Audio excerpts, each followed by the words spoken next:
গুম ও ক্রসফায়ার নিয়ে আন্তর্জাতিক অপরাধ ট্রাইব্যুনালের সম্প্রতি একটি ঐতিহাসিক সিদ্ধান্ত গ্রহণ করা হয়েছে, যা বাংলাদেশের বিচার ব্যবস্থায় একটা দৃষ্টান্তমূলক উদাহরণ হিসেবে বিবেচিত। বিচারপতি গোলাম মর্তুজা মজুমদারের নেতৃত্বাধীন 2 সদস্যের ট্রাইব্যুনাল সাবেক প্রধানমন্ত্রী শেখ হাসিনা সহ 11 জন বিশিষ্ট ব্যক্তির বিরুদ্ধে গ্রেফতারি পরোয়ানা জারি করেছে। প্রসিকিউটরের পক্ষ থেকে দাবি করা হয়, গত 15 বছর ধরে সাদা পোশাকধারী এবং ইউনিফর্ম পরা বাহিনীগুলোর মাধ্যমে গুম এবং ক্রসফায়ারের মতো ভয়ঙ্কর কর্মকাণ্ড চালানো হয়েছে। এ ধরনের অপরাধের ফলে হাজারো মানুষ নিখোঁজ হয়েছেন, যাদের মধ্যে অধিকাংশই আর ফিরে আসেনি। যারা ফিরেছেন তারা ভয়াবহ মানসিক ও শারীরিক নির্যাতনের শিকার হয়েছেন। চিফ প্রসিকিউটর তাজুল ইসলাম শুনানিতে বলেন যে এই অপরাধগুলো কেবল মানবাধিকার লঙ্ঘন নয়, বরং এটি আন্তর্জাতিক আইন এবং বাংলাদেশের আন্তর্জাতিক অপরাধ ট্রাইব্যুনাল আইনের আওতায় মানবতা বিরোধী অপরাধ।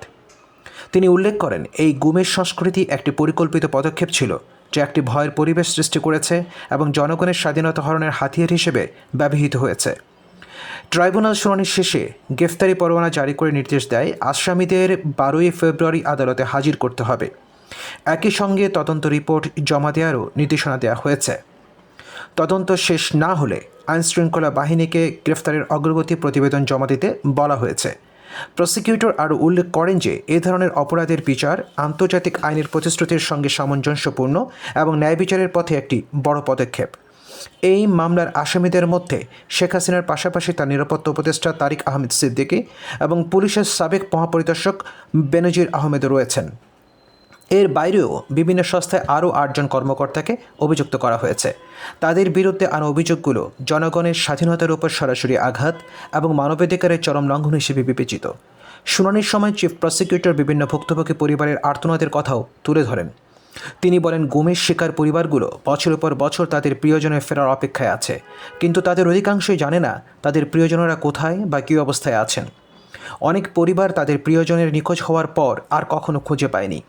কিছু ক্ষেত্রে যারা ফিরে এসেছেন তাদের মানসিক এবং শারীরিক অবস্থা এতটাই ভয়াবহ ছিল যে তারা স্বাভাবিক জীবনে ফিরে আর আসতে পারেননি।